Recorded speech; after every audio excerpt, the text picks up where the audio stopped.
25 years later. My father is a minister, which I know you were probably thinking that when I got up here. Now, my dad was the head of the religion when I was growing up, which I got no dramas with any of that stuff. But the problem with me being a minister's kid, there's always someone inside the church that tells you how to live your life. The problem I got with that is I have a rare disease. And this disease is I speak before I think. So people will come up to you when I was young and say, "Hey, Justin, you've got this problem in your life." And I go, "Look, you really suck in your own life. I'm not sure why you're telling me what to do." Which apparently you don't say that to ministers' wives. I learned pretty quickly. Anyway, in 1995, I was 25 years old. A lady came up, she said, "Justin, you've got an attitude problem." I said, "No, I don't." She said, "You answer everyone back." I said, "No, I don't." And she said, "Until you stop doing that, you're going to end up in the scrap heap of life." The only reason I started my first business plan was piss the lady off in my father's church. That's it. No more, no less. I didn't think of it any more. I think a lot of people these days, when they go into business, are doing this whole they look like they've got constipation because they're thinking so hard. It's just like, really, it's not that hard. You know, are you happy where you're at? Are you not happy where you're at? Go do something about it. So, as we know, when you start a business, you've got to go do your research. So I went and did my financial research. I went to the local ATM machine and I put my key card in. And at age 25, I had $1.25 in the bank. Now, you cannot piss someone off with $1.25. So I rang my little brother Dean. I said, "Dean, I need to borrow some money." He said, "Why?"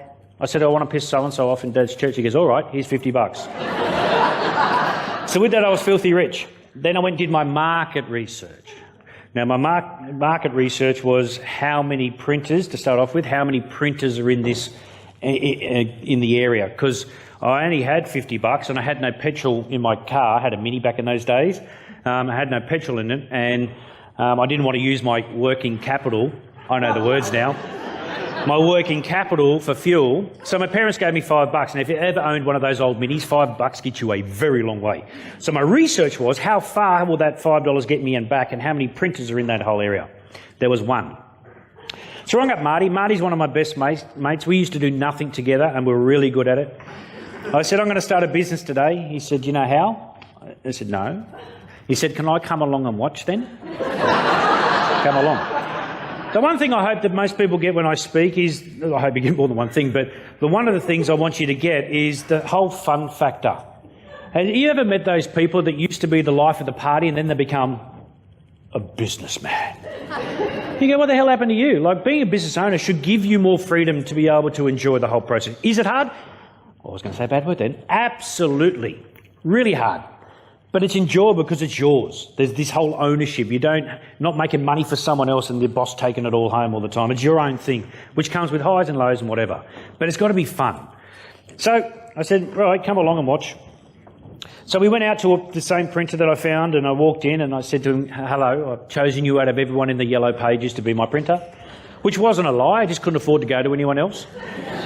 And he said, "That's fantastic." And I said, "I'm thinking the same thing." And he said, "How much money do you have?" And I said, "Well, I've got $50. He said, "Well, you need 680 for the startup." And I said, "Well, if I had 680, I just would have said to you, mate, I have 680. But as I just said to you, mate, I have 50. Can we just have a $50 conversation, not a $680 conversation?" He said, "I can't do it." And I said, "Well, you're missing the opportunity." And he said, "What opportunity?" I said, "Pretty simple. To make $50, mate. It's a simple conversation at this point." He went back and forth. In the end, he said, "Okay, I'll do it, but don't tell anyone." And I remember saying to him, "Mate, no one's ever going to listen to me talk anyway, so I'm not going to tell anyone." Just don't tell him. Attitude, I started the business Attitude, obviously, but Attitude started off originally as a slogan T-shirt company. Slogans such as, "It's all about luck, just ask any loser." I don't have an attitude problem, you have a perception problem. My personal favourite, "Sarcasm is just another service I provide." I got 4 shirts made up for the $50. I sold 3 of them to 3 of my mates. One of them was my brother.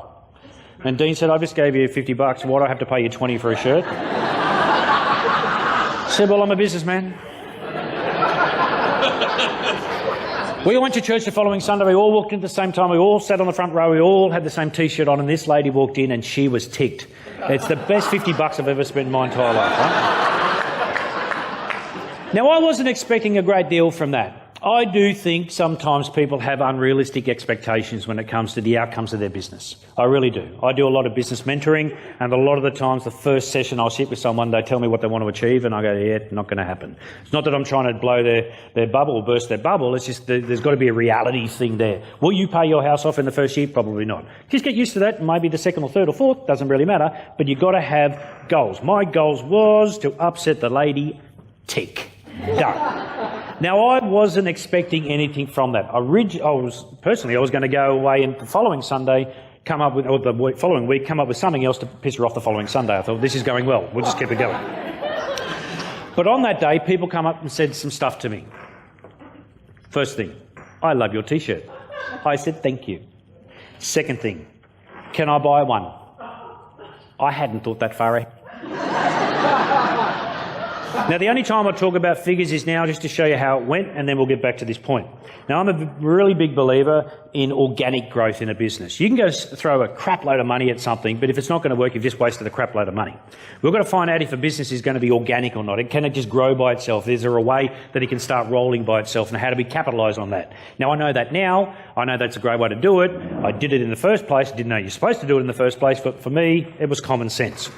Now, common sense is like deodorant. The people that really need to use it rarely do. Right? So if you have this whole common sense approach to running a business, you actually won't go that far off track if you think about it. So my organic way of doing it. So I sold the 3 shirts, could make 6 shirts. So those 6 could make 12, 24, 48, 96. Need a calculator after that, but that's the way that the business grew.